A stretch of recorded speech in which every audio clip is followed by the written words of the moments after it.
Consider South America and Africa. Don't they kind of look like they fit together, like puzzle pieces? Well, they actually did.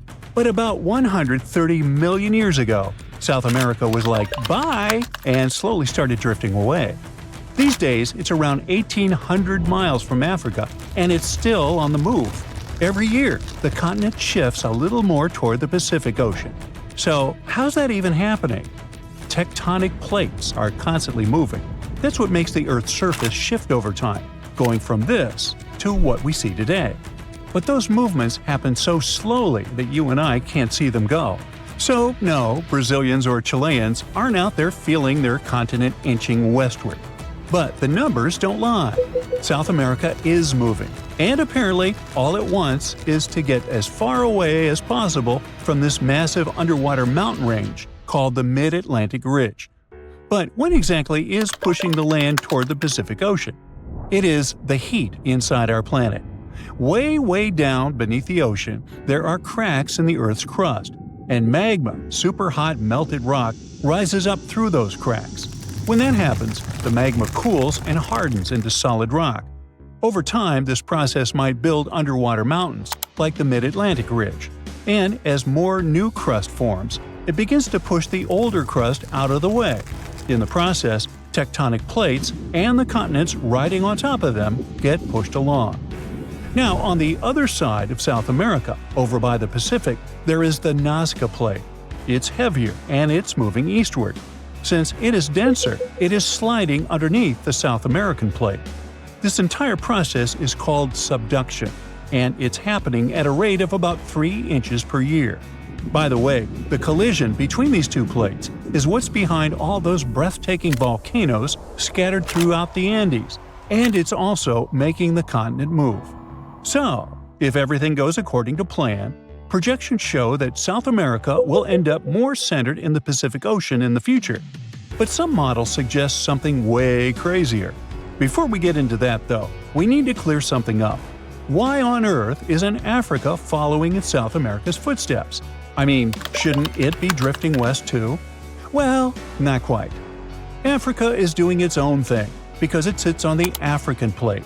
So the Mid-Atlantic Ridge is located between those two continents, and just like it pushes the South American Plate, it also pushes the African Plate, but in the opposite direction. It's like this ridge is trying to split up two ex-besties, But there's more. Africa is also being influenced by the East African Rift. That's one of those massive cracks we talked about earlier, but it's happening on land, which makes it extra dramatic. This is what's causing the continent to slowly split apart. It's a long story, but let's just say the rift is pulling Africa in more directions than South America ever had to deal with. Okay, now it is finally time to talk about that crazier thing that might happen to South America and everything around it in the future. Theory number 1. It could break away from North America. I know, super dramatic, but don't panic. We're talking hundreds of millions of years from now, and I won't be around. You see, both continents are moving in the same general direction, but at different speeds. The North American Plate is cruising along at about 1 inch per year, while South America is moving a bit faster. So even though they're heading the same way, they are not keeping pace. Over time, as the Atlantic Ocean continues to widen and the Pacific keeps shrinking, all this tectonic movement could eventually pull the Americas apart. Theory number 2. Marine life could go through some major changes. Right now, the Americas act as kind of a giant wall between the Atlantic and Pacific Oceans. Because of that, sea animals have evolved differently on each side. Take the green sea turtle, for example. The ones living in the Atlantic tend to be bigger and lighter in color. Meanwhile, their Pacific cousins are usually smaller and darker. But if, one day, there is no land blocking these two populations from mixing, they would end up with brand new migration routes, new nesting spots, and a lot more overlap in their territories. Now, multiply that scenario by hundreds of other species, and things could really get shaken up. We're talking about new interactions, unexpected competition, and maybe even the rise of entirely new species. Alright, theory number 3. America might meet Africa again. Right now, the Mid-Atlantic Ridge is busy creating a new seafloor, and because of that, The Atlantic Ocean is slowly getting wider. But in about 125 million years, scientists believe that process could come to a stop. Instead of the seafloor spreading apart, the ocean floor might start getting pulled under the continents. When that happens, the Atlantic will stop growing and start shrinking. And the water section between South America and Africa is likely to be the first part pulled beneath the land. That means the Americas and Africa could meet again. And when that happens, border countries could turn into super shaky places, with earthquakes happening all the time and brand new volcanoes popping up left and right. The eastern United States would no longer be known for the peaceful green slopes of the Appalachians, but for snow-covered giants that occasionally spew lava and ash, more like the Cascade Range out west. Countries would end up with totally new neighbors. Brazil might line up with Nigeria and Cameroon. Uruguay could be sitting right next to Angola, and Argentina might be sharing a border with South Africa. So if these two continents really do merge, how intense would that be? Well, for starters, this new supercontinent would instantly become the biggest one on Earth, about 1.5 times the size of Asia. And chances are, a brand new mountain range would form right where the continents meet, creating a natural border between nations. Being part of the same massive continent could make a lot of things way easier. For one, tourism could totally take off. People traveling between countries by land without needing pricey plane tickets could be a game changer. But it wouldn't stop there. Other types of economic activity could get a major boost too. Now on one side we have South America, which already produces and sells a wide variety of foods, from wheat to bananas, beef, cocoa, soybeans, hey, you name it. On the other side, there is Africa, exporting things like textiles and clothing. That alone would make them a super powerful bloc when it comes to trading raw goods. But can you name another important thing these two continents have in common? Yep, petroleum. Countries in South America, like Brazil, Venezuela, and Colombia, are major oil exporters. And over in Africa, you've got Nigeria, Algeria, and Libya doing the same.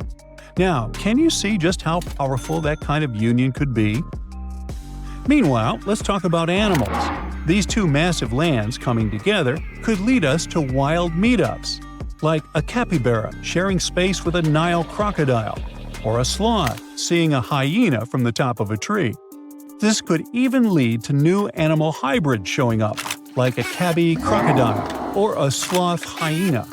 Okay, those weren't the cleverest names, and honestly, these animals wouldn't be able to mate or even wouldn't want to. But you get the point, right? It's not all positive, unfortunately. New species showing up could become predators, competitors, or even parasites to the native plants and animals. It would take a long time for things to settle into a new balance in those border regions. But honestly, no one really knows how long it would take. The only thing I do know is neither of us will be around to see it, which is okay. There's a stretch of water that even the most experienced explorers fear. No matter what season you choose to cross it in, you risk meeting face-to-face with waves that can reach as tall as the Hollywood sign. I'm talking about the Drake Passage, the waterway connecting the Pacific Ocean to the Atlantic Ocean, stretching from Cape Horn at South America's southernmost tip to Antarctica's South Shetland Islands.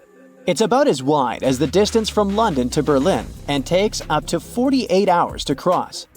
Some sailors compare getting on the other side to going to the moon. That's how challenging it is. Even the man who discovered it, Sir Francis Drake, never sailed these waters because they seemed too dangerous to him and opted for a calmer, although longer, Strait of Magellan. The passage took the lives of around 20,000 sailors and over 800 ships. Tourists who want to see Antarctica cross the Drake Passage on a regular basis, although it's still often called the world's most terrifying ocean crossing. The Antarctic Peninsula, where travelers go, isn't really part of Antarctica itself. It sticks out and points towards South America like two fingers almost touching it. The water gets squeezed between these two land masses, making strong ocean currents. The passage is part of the Antarctic Circumpolar Current, the largest ocean current on Earth. The water rushes through the passage at a speed between 95 and 150 million cubic meters per second, which makes it rougher. And then there are winds that usually blow from west to east and are very strong between 40 and 60 degrees latitude. That's why those areas are called the Roaring 40s, Furious 50s, and Screaming 60s. Land slows down winds, which is why storms hitting Ireland and the UK get weaker as they move east. But Drake's latitude is the only place where winds can blow all around the Earth without being stopped by land. So they keep getting faster. These strong winds turn into huge waves that can hit ships really hard, normally around 13 to 16 feet tall. They're much higher than waves in the Atlantic. Drake Passage also has underwater mountains that you can't see. The huge current squeezes through this narrow passage and causes waves to crash against these mountains underwater. These internal waves create whirls that bring cold water up from the deep ocean. So it's not just rough on the surface, the water is wild all the way down. The first sailor managed to sail around Cape Horn and through the Drake Passage in 1616. It was a Dutch navigator, Willem Schouten, in 1616. But the most famous attempt to cross it was undertaken by Sir Ernest Henry Shackleton on his ship named Endurance. He and 27 of his men set off from South Georgia, aiming to reach Vassal Bay in Antarctica. But things didn't go as planned. On January 19, 1915, their ship got stuck in the ice. And by October, it began to sink. They camped on floating ice for 2 months before sailing lifeboats to a remote, icy place called Elephant Island. Shackleton and 5 men made a risky journey to South Georgia to get help. It took them 15 days to cross Drake Passage with hurricane winds. Finally, they arrived safely and organized a rescue for the rest of their crew. Scientists found the shipwreck of Endurance only in 2022, 10,000 feet below the water. In December of 2019, 6 fearless athletes decided to cross the Drake Passage by rowing a boat for the first time in history. It took them 12 days of non-stop rowing with a 90-minute rotation of rowers.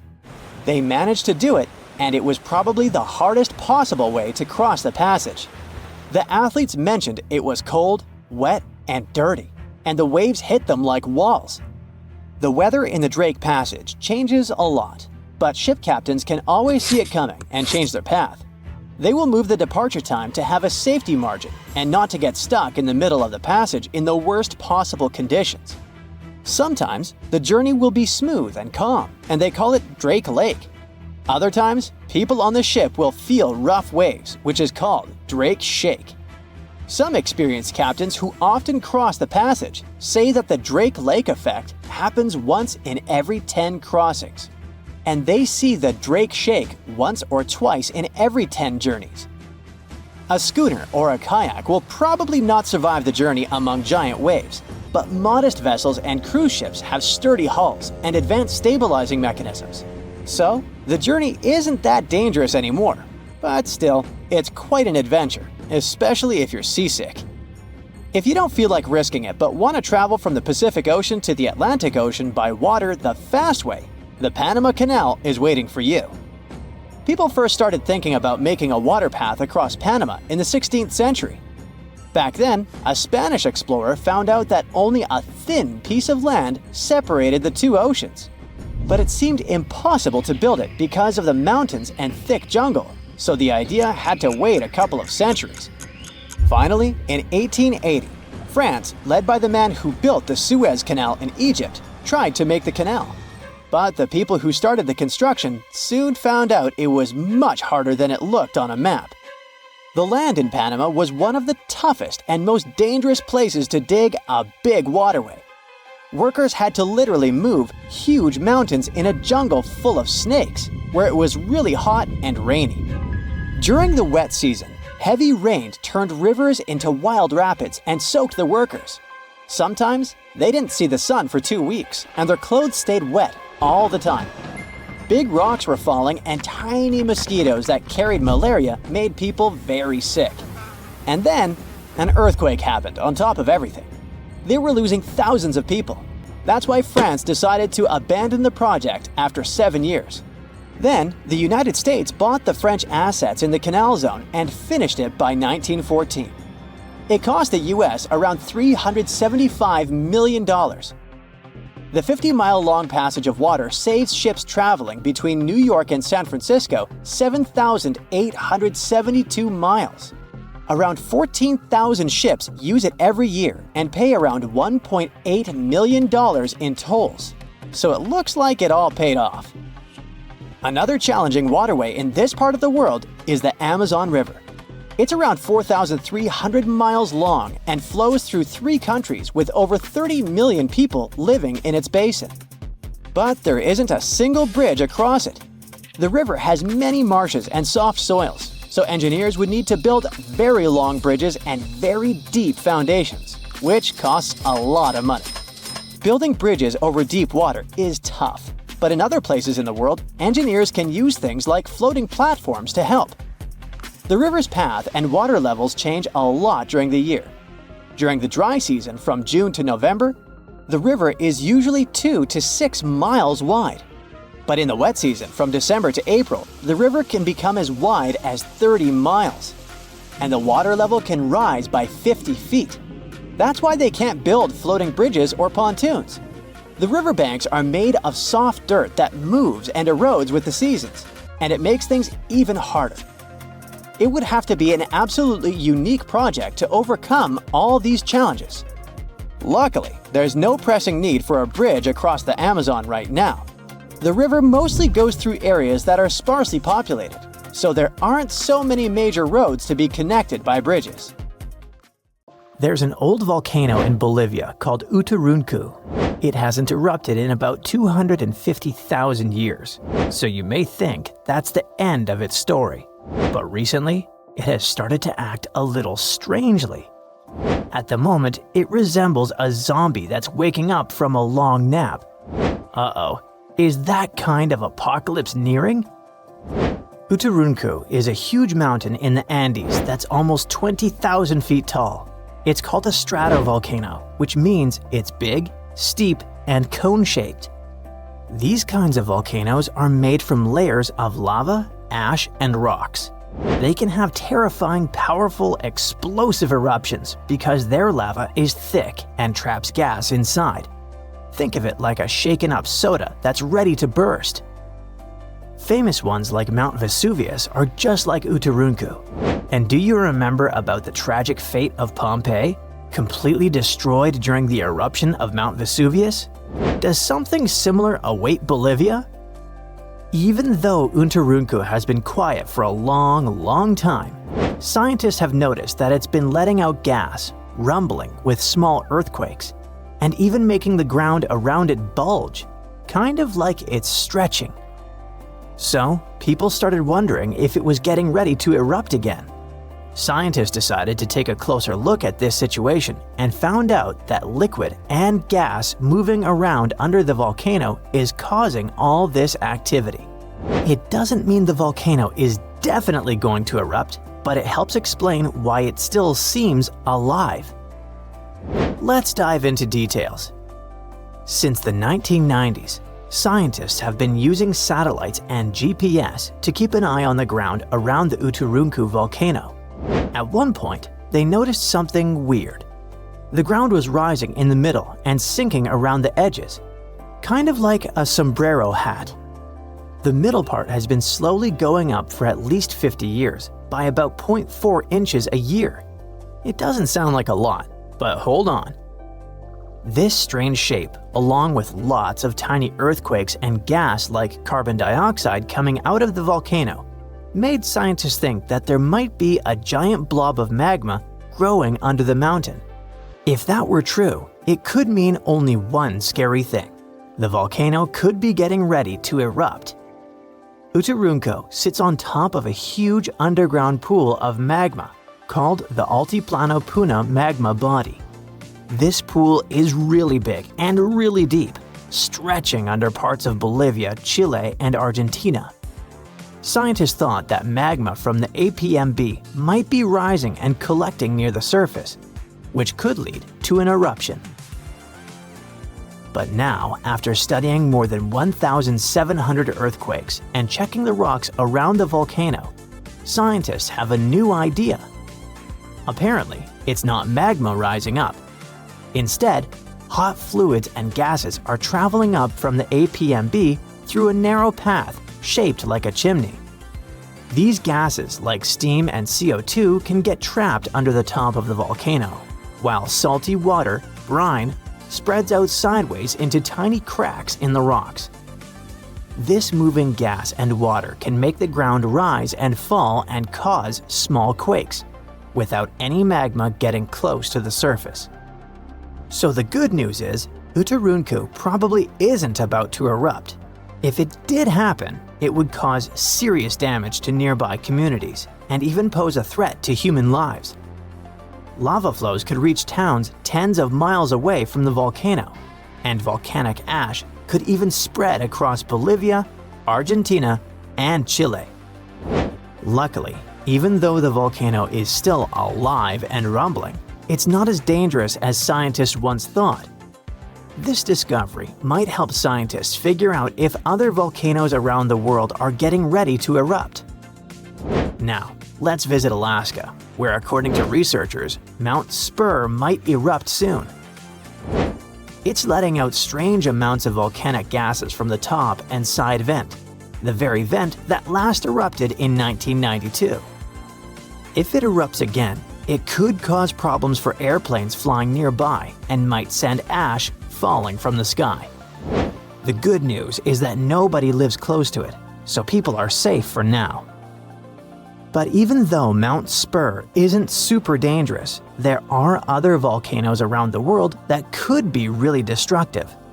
One of those is Campi Flegrei, a giant volcano system near the city of Naples. Instead of one big mountain, it has 24 craters spread across the area. It last erupted in 1538, but its biggest eruption happened about 40,000 years ago. That explosion covered the whole Mediterranean region in ash and made temperatures drop by up to 16.2 degrees Fahrenheit in Eastern Europe, which led to a very cold volcanic winter. If Campi Flegrei erupted again today, it could be very dangerous. It might cover Naples and nearby places in ash, causing earthquakes and landslides, and create air pollution and acid rain. Scientists are keeping an eye on it, especially after a 4.4 magnitude earthquake shook the area in March 2025. But the good news is, there's no sign that magma is rising to the surface right now, which means an eruption isn't expected soon. Still, since Italy has a lot of volcanic activity, experts continue to watch it carefully. Mount Vesuvius is also in Italy and is one of the most famous volcanoes in the world. It's known for its huge eruption in 79 CE that buried the Roman cities of Pompeii and Herculaneum. The last time the volcano erupted was in 1944. Today, Vesuvius is even more dangerous because over 3 million people live near it. Around 700,000 people are living illegally right on its slopes, which puts them even more at risk. If the volcano erupts again, it could send rocks and ash flying through the air at nearly 100 miles per hour and cause major destruction, possibly even wiping out Naples. And still, scientists believe a big eruption from Vesuvius probably won't happen for a few hundred more years.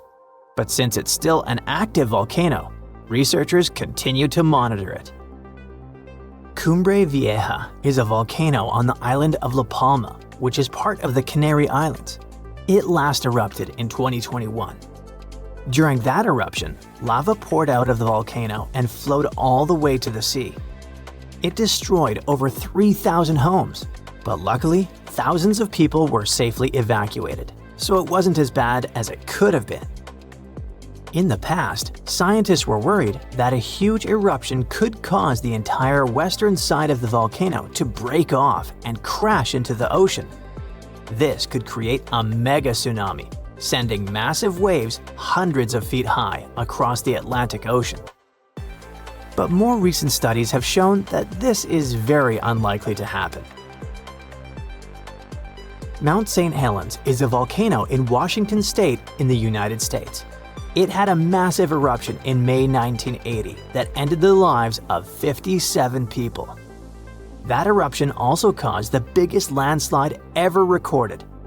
Hot, pressurized magma exploded from the volcano, shooting ash 15 miles into the sky. Ash covered a huge area, and around 230 square miles of land was destroyed. Mount St. Helens is still active and is expected to erupt again someday, possibly even in our lifetimes. But experts say it's not likely to have another huge sideways blast like the one in 1980, thanks to a deep crater that is now formed at the top. It will change the way the volcano might erupt. Popocatépetl is a big, active volcano in Mexico. It's been slowly erupting on and off since the early 2000s. It's really close to a lot of people, just 40 miles from the Mexico City metropolitan area, which has about 22 million people, and 30 miles from Puebla, which is home to about 6 million inhabitants. If Popocatépetl had a huge eruption, it could cover Mexico City in thick ash as much as 8 inches deep. That ash could block drains, mess up the water, and even stop the electricity from working. Even worse, fast-moving lava and super hot flows, called pyroclastic flows, could rush down the mountain and destroy towns nearby. The volcano was quiet for 50 years, but now it rumbles and shakes pretty often. There have been over a dozen small eruptions, including some as recent as February 2024.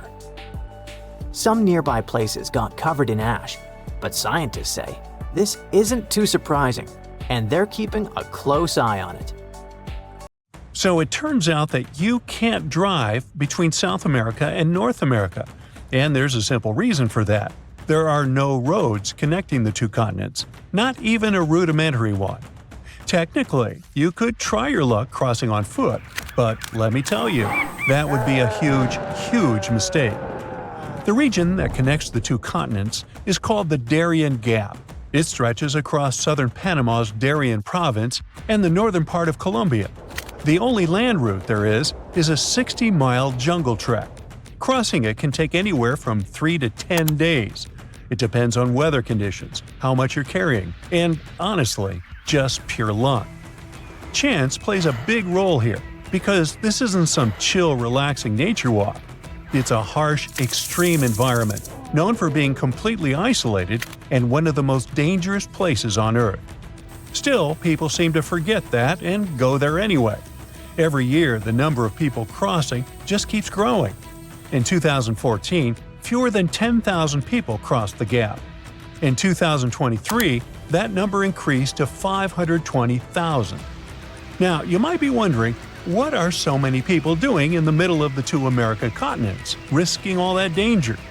Well, that's because the Darien Gap has become a route for refugees migrating to North America.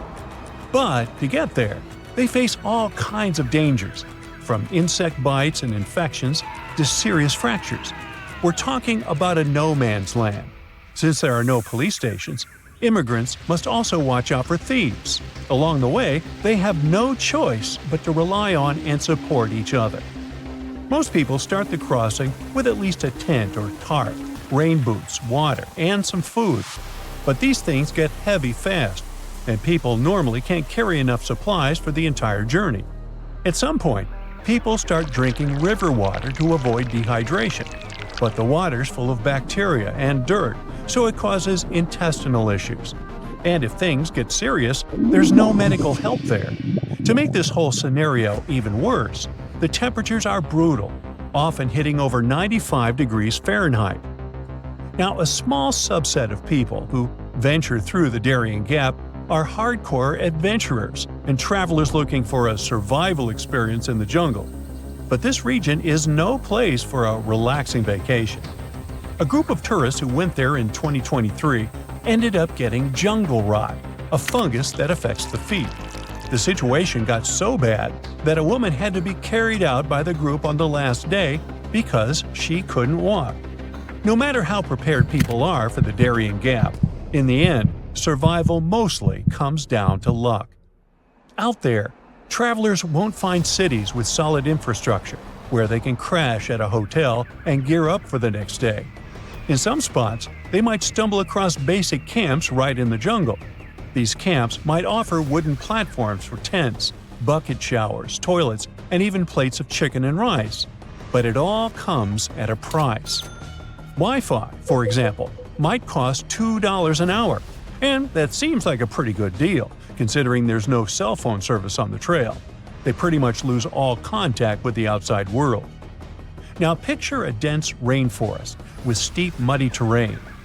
The hiking trail is littered with boulders and tangled with vines, like nature's own tripwires. It climbs sharply over a mountain, becoming a serious challenge even for someone in good physical shape. The area also gets constant heavy rainfall, which can lead to landslides, flash flooding, and extremely muddy conditions. The situation gets so intense that even the t-shirts and faces of those who make the crossing end up covered in mud. They'll also have to cross a lot of fast-moving rivers. A Venezuelan dad who recently went through the area with his 2 kids said their sneakers ripped apart on the very first day. That's how powerful the rivers can be. And they're deep, too. Sometimes the water reaches all the way up to their shoulders. But the dangers in that area aren't recent. For centuries, the Darien Gap was thought to be impossible to cross. The first Europeans who ventured into Latin America saw it as kind of a jungle training school. They totally knew about its dangers, but still, many adventurers tried to make the crossing in the years that followed. In 1854, for example, an expedition disappeared for 49 days in the jungle, battling starvation and exhaustion. Then again, in 1870, a group of 100 men set out to cross it. Even though they were well prepared and carried cutting-edge equipment for the time, they still suffered tremendously during the journey. They had to rely on incredible resilience to survive the challenge. Over the years, people who ventured in often ended up passing away from hunger, thirst, and even drowning in rivers. They also faced the risk of being attacked by dangerous animals like jaguars, white-lipped pecaries, and the fer de lance, a fast, irritable snake that is one of the most venomous out there. The area is also swarming with mosquitoes, which can spread serious health problems. Leaning against trees to rest can also be risky. This jungle is full of spiked chunga palm trees, which are covered in long black spines up to 8 inches long. Unfortunately for us, these spines are covered in all sorts of bacteria. Just brush against a chunga, and you could end up with infected wounds. And yet another danger is getting lost in the dense forest and never finding your way back to safety. These days, though, this risk is a lot lower. Some people have mentioned color-coded markers that help guide travelers and keep them from going the wrong way. If they see blue or green fabric tied to trees, it means keep walking. But if they spot red fabric, that's a sign they're going the wrong way and need to turn around quickly. Since there are so many dangers, why not just build a road through the Darien Gap? While it might seem like a good idea, building a road connecting Panama and Colombia isn't really that simple. The Darien Gap has a humid climate, tough terrain, and constant rainfall, which means any attempt to build a functional road would be highly challenging and super expensive. Even though there have been previous attempts to fill in the gap. See, there's a huge road system called the Pan-American Highway, which stretches all the way from Alaska to the southern tip of Argentina. Nowadays, this highway hits a roadblock right at the Darien Gap. But it wasn't supposed to be like this, as the original idea was for the road to go through there. Leaders from Latin American countries tried to make this plan happen in the 70s, and then again in the 90s. But a lot of people were against it, mainly because they wanted to protect the local communities and the rainforest. Since the Darien Gap is mostly untouched by humans, it's one of the most biodiverse places on the planet. It's believed that 1 in 5 species are endemic to the region, meaning they only exist in that specific area. like the Darien pocket gopher and the slatty slender mouse opossum. A road would have really damaged the ecosystem in the area, so the plans were scrapped. Eventually, an alternative was created to travel by sea. At least 2 companies started a ferry service connecting the 2 countries. However, the business wasn't profitable, and they ended up shutting down. Not long ago, Panama decided to close the Darien Gap route. Now they're sealed off with barbed wire fencing. It might just be a matter of time before other routes are created. But if you are an adventurer looking to visit South America, it's probably not best to wait for that. Traveling by plane to Colombia will always be a much safer option. There's a mysterious dent in our planet's magnetic field, and it's slowly growing. It stretches from South America to Africa, and what's horrifying is that it's weakening Earth's protection shield against the Sun. They call it the South Atlantic anomaly. And while most people on Earth don't feel its effects for now, satellites and spacecraft passing through it already do. Deep inside our planet, there's a giant ball of molten iron and nickel, the outer core. The metal inside is so hot that it's constantly moving and swirling. This movement creates electrical currents, and when electricity flows, it generates a magnetic field. This field surrounds the entire planet like a protective bubble. Without it, life on Earth would be in serious trouble. The Sun blasts out charged particles called solar winds that could destroy our atmosphere over time. Luckily, the magnetic field deflects most of these particles, keeping us safe.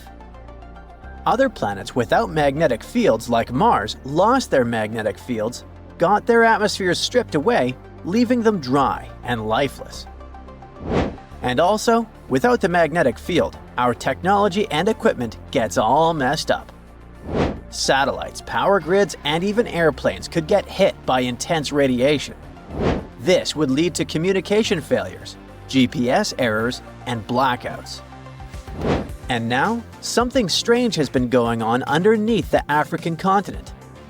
An enormous blob of dense rock deep inside the Earth, called the African Large Low Shear Velocity Province, has been growing and messing the magnetic field up. Scientists think that this weird rock-like thing is messing with the flow of the outer core, disturbing the magnetic field above it. That disturbance is what weakens the shield over the South Atlantic. It's like a crack in a windshield. It might not shatter immediately, but the weak spot spreads over time. Now, NASA is watching it closely. Satellites passing through this anomaly experience random glitches and shutdowns. Sometimes their circuits short-circuit from high-energy solar particles. Mission operators have to turn off systems before entering the danger zone, and it's only getting worse. The anomaly is drifting westward. This means that new areas could fall under its influence. What's even worse, it seems like it's been splitting in 2, which means our planet has been developing 2 weak spots instead of 1. And here's something crazy. Some scientists believe that this entire thing is part of a long-term cycle that's been repeating for over 11 million years. And that cycle would make our magnetic poles flip. North could literally become south, and vice versa. Earth's magnetic poles have flipped before, although the last time that happened was 780,000 years ago, way before humans started roaming around the planet. These reversals happen every few 100,000 years. Now, some wonder if our anomaly is the beginning of the next flip, but scientists aren't sure if we're overdue or just in a temporary phase. Luckily, if a flip were to happen, it wouldn't be instant. It would take thousands of years. But as the field weakens, more radiation would reach Earth's surface. It would mess up not just technology and equipment, but also us, and even animal migration patterns. Many animal species use Earth's magnetic field to navigate.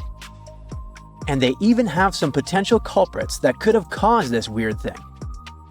There are 2 massive, mysterious blobs of hot, dense material deep inside our planet. One is under Africa, and the other formed under the Pacific Ocean. They're called large low-velocity provinces. Basically, huge underground rock-like formations. Both blobs are gigantic. Each one is hundreds of times taller than Mount Everest and stretches across thousands of miles. They make up 6% of the entire Earth's volume and are one of the biggest geological features inside our planet. They're also super weird and could be structured more like trees than some lumpy mountains. Scientists imagined them as softened rock at first, but based on recent imaging techniques, it looks like they might actually have jagged branch-like structures extending upward. These are like branches of a tree. They could be feeding hotspot volcanoes at the surface, like the ones in Hawaii. Scientists still don't know exactly what these blobs are. However, they believe they control a lot of what happens on Earth's surface. Stuff like volcanic eruptions, earthquakes, and, of course, changes in the magnetic field. They may also be linked to supervolcanoes and mass extinctions. The eruptions that they could cause could be like the ones that happened in ancient times and possibly wiped out entire species. If the blobs are connected to supervolcanoes, they might have had absolutely insane disasters in the past and might even cause more troubles in the future. But they also help us control plate tectonics, which affect earthquakes and mountain formation. They might also contain material from Earth's early days, or even from Theia. That was the mysterious planet that crashed into Earth and helped form the Moon about 4.5 billion years ago. Finally, Earth literally breathes because of these blobs, which is insane. The Sun and the Moon's gravitational pull stretches the Earth slightly, making it rise and fall like a breath. But now, scientists found that this tidal movement is slightly off-kilter over the blobs. They literally interfere with how the Earth's mantle moves. These two huge structures actually actively affect how our planet behaves, which is super dangerous. We only recently learned how these blobs actually appeared on our Earth. It's all because of the sunken ocean crust. Over hundreds of millions of years, parts of the ocean floor have sunk deep into the Earth's mantle. These slabs of rock stacked up at the bottom. This way, they slowly formed these massive blobs of recycled crust. Scientists haven't agreed on whether the blobs are heavier or lighter than the rest of the mantle. One study suggested they are denser, which would mean they're made of heavier material. Another study suggested they are less dense, meaning they could be hot, rising plumes of lighter rock. The African blob is suspected to be one of the causes of the South Atlantic anomaly, but scientists are still investigating how exactly they are connected. Since the African blob is basically a giant dense blob sitting on top of the outer core, it could cause troubles. The African blob is hotter and possibly chemically different from the surrounding mantle. It could be disturbing the outer core, affecting the magnetic field, weakening it. Another crazy thing is that they might contain an ocean of water locked inside their minerals. Scientists discovered that huge amounts of water, as much as all of Earth's oceans combined, are trapped in minerals deep in the mantle. One mineral, ringwoodite, can store water inside its crystal structure, but it's only possible under extreme pressure and super hot temperatures, like in the deep mantle. So there could be vast hidden water reservoirs inside the blobs. Not literal bodies of water, of course, but tons of little water molecules weirdly locked away deep beneath the surface. If this water were somehow released, it could potentially trigger massive volcanic activity, or even affect global climate. But the blobs are not the only factor for this weird anomaly. Other factors also contribute, like the tilt of Earth's magnetic field, changes in the core's iron flow, and even plate tectonics. However, the large provinces are making things worse. They keep evolving somehow. Scientists think that it might be because massive columns of hot rock called mantle plumes are rising from deep inside the Earth. These plumes could be pushing the giant pieces of Earth's crust like tectonic plates around, especially in the Pacific Ocean. If this is true, then these giant underground blobs aren't just sitting still. They're moving, changing, and shaping the Earth's surface all the time, almost like they're alive. So what does this mean for the future? If the African blob continues evolving, the South Atlantic anomaly might get larger or shift further, affecting more satellites and spacecraft. Right now, there are still more questions than answers. Every new data point helps predict how it will evolve and whether we need to worry about the worst-case scenarios. For now, NASA isn't panicking, but they're watching very closely. Because whether it's a harmless shift or a sign of something bigger, one thing is clear: something deep inside Earth is changing. If you look up a flight tracker map of the world, you can notice one interesting thing. Across the North Atlantic, the screen glows with thousands of planes flying between North America and Europe. But if you shift your gaze down toward the South Atlantic, there's almost nothing. Just a handful of lonely planes dot the screen. So why is it that one half of the Atlantic is as packed as a shopping mall on Black Friday, and the other is as deserted as a forgotten parking lot? The answer isn't just about distance or geography. It's a mix of history, economics, culture, and even how our imaginations of connection were built in the first place. For starters, the way flight networks evolved wasn't a natural process. No one built Africa's transport systems to connect Africans with South Americans across the ocean. They designed them like spokes on a wheel, all pointing toward Europe. Ports, railways, airports, everything was meant to ship goods, labor, and wealth northward, not sideways across the Atlantic. That means even after the Age of Independence, most of the air routes out of Africa led to Paris, London, Lisbon, or Brussels, not Rio de Janeiro or Buenos Aires. South America followed a similar script and built stronger ties with Europe and the United States than with Africa. The result? The South Atlantic never really got the chance to become an air superhighway in the first place. Then, whether we like it or not, airlines follow money like bees follow honey. Planes just don't go anywhere. They go where demand exists. The North Atlantic sits between two of the richest, most interconnected economies in the world, Europe and North America. Billions in trade, finance, tech, education, and migration flow back and forth across this stretch every single day. Engineers shuttle between Silicon Valley and London. Students fill planes between Boston and Paris. Tourists flood in both directions. That translates to around 500 flights every day between the US and Western Europe alone, and over 10,000 flights a week between North America and Europe. Meanwhile, the South Atlantic connects two regions that are dynamic in their own right, but don't trade as intensely with each other. Africa ships raw materials, mainly to Europe and Asia, and South America's main trade partners are North America, Europe, and China. The two continents don't really need each other on a day-to-day basis, which means there's not much demand to fill a fleet of airplanes. Migration patterns add to the deal. When people move, airlines follow, because where families stretch, flights connect. In the North Atlantic, you've got centuries of migration weaving tight family ties across the ocean. There are Irish families in Boston, Italians in New York, Germans in Chicago, and many other examples. Add in business expats, international students, and professionals, and suddenly there's an endless need for flights back and forth. The South Atlantic, by contrast, doesn't have the same migration history.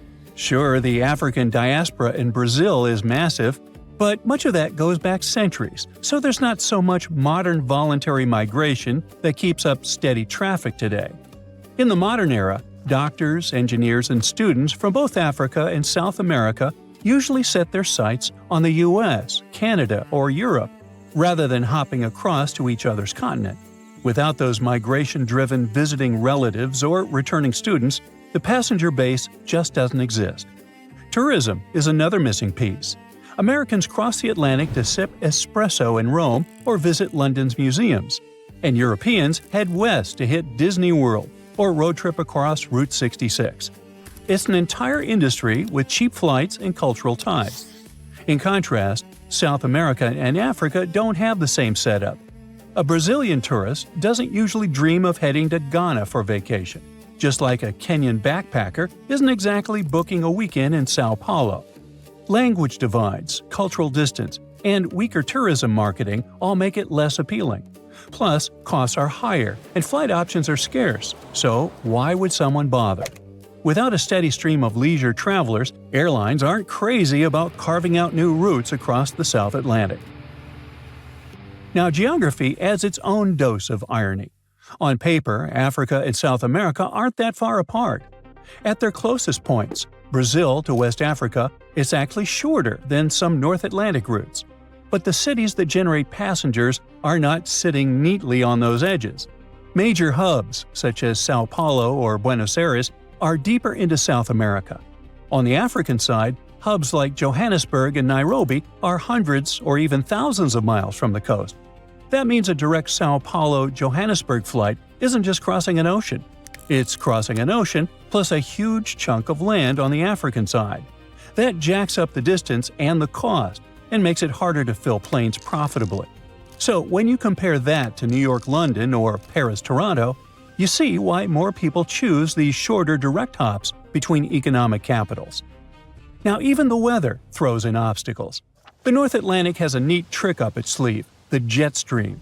These faster-moving air currents help push planes across the ocean and shave hours off flights and save tons of fuel. The South Atlantic is not so lucky in this way. It doesn't have a similar jet stream pattern running neatly across its width, so flights burn more fuel and take longer without getting the same free ride. Plus, there are fewer alternate airports along the way in case of emergencies. Modern planes can cross the ocean easily, but still, safety matters. The North Atlantic is dotted with islands like Iceland, Greenland, the Azores, and Bermuda, which double as emergency stopovers. They are the backup options if something goes wrong. But the South Atlantic, outside of a few remote islands like Ascension or St. Helena, is a vast stretch of water with nowhere to land in a pinch. It does make things more complicated and routes less attractive when you weigh against potential costs and risks. Meanwhile, infrastructure plays its part too. Europe and North America have some of the busiest, best-connected airports in the world. They get constantly upgraded to handle huge flows of passengers and cargo. By contrast, many airports in Africa and South America are improving, but they still don't have the same connectivity and can't accept the same number of passengers. Routes rely heavily on big hubs to feed passengers in and out, and if those hubs aren't strong enough, the routes struggle. Alliances sneak in as well. It's not just demand that shapes airline networks. There are also agreements. I mean, who's allowed to fly where and with which partners. Open skies agreements and powerful alliances like oneworld, Star Alliance, and SkyTeam rule the North Atlantic. They coordinate routes, schedules, and ticketing to make flights seamless. South America and Africa still don't share that level of coordination. Now finally, it comes down to psychology as much as economics. Flying is about more than just getting from point A to point B. It's also where people feel connected. The North Atlantic wins from centuries of cultural intertwining – music, movies, shared history, business, and family. The South Atlantic feels worlds apart in the global imagination. When someone from Sao Paulo dreams of going abroad, they will most likely picture New York, but still not Luanda or Dakar. And when someone in Lagos dreams of foreign travel, they will more likely imagine London, not Buenos Aires.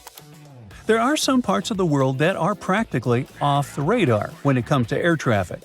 The polar regions, like the Arctic and Antarctica, have almost no commercial flights. Planes mostly stick to research stations or very specific northern routes. Out in the Pacific, especially the South Pacific, between some islands in French Polynesia, flights are also rare and not always seem logical. Even in South America, commercial air travel mostly skips the Amazon rainforest regions of Brazil and Peru. Maybe it'll change in the future, but so far, the North Atlantic is like a busy interstate highway, and these southern regions are more like calm back roads.